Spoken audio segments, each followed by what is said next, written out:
ನನಗೆ ಚೆನ್ನಾಗಿ ಗೊತ್ತಿದೆ, ಯಡಿಯೂರಪ್ಪನವ್ರು ನಮ್ಮ ಪಕ್ಷ ಬಿಟ್ಟು ಹೊರಟಂತವ್ರು ಹೋಗಿದ್ರು, ಮತ್ತೆ ಯಾಕೆ ಬಂದ್ರು ಗೊತ್ತಿಲ್ಲಪ್ಪ.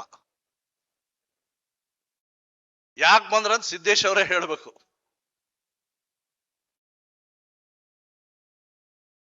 ಕಾಂಗ್ರೆಸ್ಸಿನ ಮನೆ ಬಾಗ್ಲ ಬಡ್ದಿದ್ರು,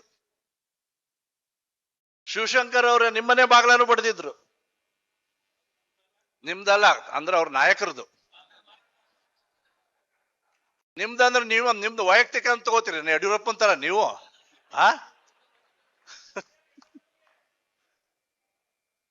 ನಿಮ್ಮ ನಾಯಕರ ಮನೆ ಬಾಗಲ ಬಡ್ದಿದ್ರು. ಅದನ್ನು ಯಾರಾದ್ರೂ ತಡೆದಿದ್ದಾರೆ ಅಂತ ಹೇಳಿದ್ರೆ, ಮತ್ತು ತಡೆಯೋದಷ್ಟೇ ಅಲ್ಲ, ನಿಮ್ಮನ್ನ ಈ ರಾಜ್ಯದ ಮುಖ್ಯಮಂತ್ರಿ ಮಾಡೋ ಜವಾಬ್ದಾರಿ ನಾನು ತಗೊಳ್ತೇನೆ, ಅದು ಎಷ್ಟೇ ಖರ್ಚು ಬರಲಿ ನಾನು ಮಾಡ್ತೀನಿ ಅಂತ ಪಣ ತೊಟ್ಟಿರ್ತಕ್ಕಂಥವ್ರು ಸಿದ್ದೇಶ್ ಅವರು. ಅವತ್ತು ಲೀ ಮೆರಿಡಿಯನ್ ಹೋಟೆಲ್ ನಲ್ಲಿ ಏನ್ ನಡೀತು ಅಂತ ನನಗೂ ಚೆನ್ನಾಗಿ ಗೊತ್ತಿದೆ. ಯಡಿಯೂರಪ್ಪನವ್ರು ಮುಖ್ಯಮಂತ್ರಿ ಆಗ್ಬೇಕನ್ನೋದು ಕಾರಣ ಅಂತ ಹೇಳಿದ್ರೆ ಅನೇಕರಿದ್ದಾರೆ, ಅದರಲ್ಲಿ ಮುಂದಾಳತ್ವ ತೆಗೆದುಕೊಂಡಿರ್ತಕ್ಕಂಥವ್ರು ಸಿದ್ದೇಶ್ ಅವರು. ಸಿದ್ದೇಶ್ ಅವರು ಭೂಮಿ ಭೀಮಸಂದ್ರ ಆಗಿರ್ಬೋದು, ಅಲ್ಲಿ ಕೃಷಿ ಭೂಮಿ ಇದೆ ಅಷ್ಟೇ ಅವರಿಗೆ, ಆದ್ರೆ ಕರ್ಮ ಭೂಮಿ ಇದೇನೆ, ಕೇಂದ್ರ ಕರ್ನಾಟಕನೇ. ಈ ದಾವಣಗೆರೆಯಿಂದ ಬರೀ ದಾವಣಗೆರೆಗೆ ಅಷ್ಟೇ ಅಲ್ಲ, ನಮ್ಮ ಪಕ್ಷಕ್ಕೆ ಆರ್ಥಿಕವಾಗಿ ಕಷ್ಟ ಆದಾಗೆಲ್ಲ ನಾವು ನೋಡ್ತಾ ಇದ್ದಿದ್ದು ಸಿದ್ದೇಶ್ ಅವ್ರ ಹತ್ರನೇ. ಆನಂತರ ಅದೇನೋ ನಿಧಾನಕ್ಕೆ ವೈಯಕ್ತಿಕ ಕಷ್ಟ ಇದ್ದವರು ಅವ್ರ ಹತ್ರ ಬಂದು ಹೇಳ್ಕೊಳಕ್ ಶುರು ಮಾಡ್ಬಿಟ್ರು. ದೊಡ್ಡ ದೊಡ್ಡ ನಾಯಕರು ಅಂಥವ್ರಿಗೆ ಸಹಾಯ ಮಾಡ್ಬಿಟ್ಟಿದ್ದಾರೆ.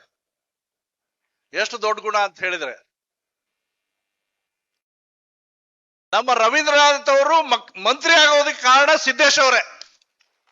ನಾನು 86 kg ಇದ್ದವಳು 71 kg ಬಂದಿದ್ದೀನಿ. ವಯಸ್ಸಾದ್ಮೇಲೆ ಸ್ಮಾರ್ಟ್ ಆಗಿ ಕಾಣ್ತೀರಾ ಅಂದ್ರೆ ಜಿನ್ನಿ. 126 kg ವೇಟ್ ಇದ್ದು ನಾವು ಈಗ 114 kg ಲೆಕ್ಕ ಬಂದಿದ್ದೀವಿ. ಯಾವುದೇ ಸೈಡ್ ಎಫೆಕ್ಟ್ ಆಗಿಲ್ಲ. 84 ರಿಂದ 50 kg ಬಂದೆ, ಆಮೇಲೆ ಸಣ್ಣಗೆ ಫಿಟ್ ಆಗಿದ್ದೀನಿ. ಅದಕ್ಕೆ ನಾನು ಯೂಸ್ ಮಾಡ್ತಾ ಇರೋದು ಜೀನಿ ಸ್ಲಿಮ್.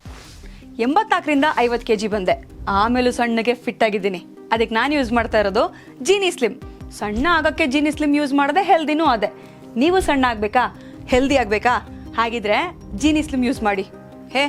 ಸಣ್ಣ ಆಗೋದಕ್ಕೆ ಯಾವುದೋ ಪ್ರಾಡಕ್ಟ್ ಹೇಳ್ತಾ ಇದ್ದಾಳೆ, ಏನಾದರೂ ಸೈಡ್ ಎಫೆಕ್ಟ್ಸ್ ಇದೆ ಅಂತ ಯೋಚನೆ ಮಾಡ್ತಾ ಇದ್ದೀರಾ? ಖಂಡಿತ ಇಲ್ಲ, ಯಾಕಂದ್ರೆ ಇದು ಕೆಮಿಕಲ್ ಫ್ರೀ. ಸಣ್ಣ ಆಗಬೇಕು ಅಂದ್ರೆ ಜೀನಿ ಸ್ಲಿಮ್ ಯೂಸ್ ಮಾಡಿ. ಹೆಚ್ಚಿನ ಮಾಹಿತಿಗೆ ಕೆಳಗೆ ಡಿಸ್ಪ್ಲೇ ಆಗ್ತಿರೋ ನಂಬರ್ಗೆ ಕಾಲ್ ಮಾಡಿ.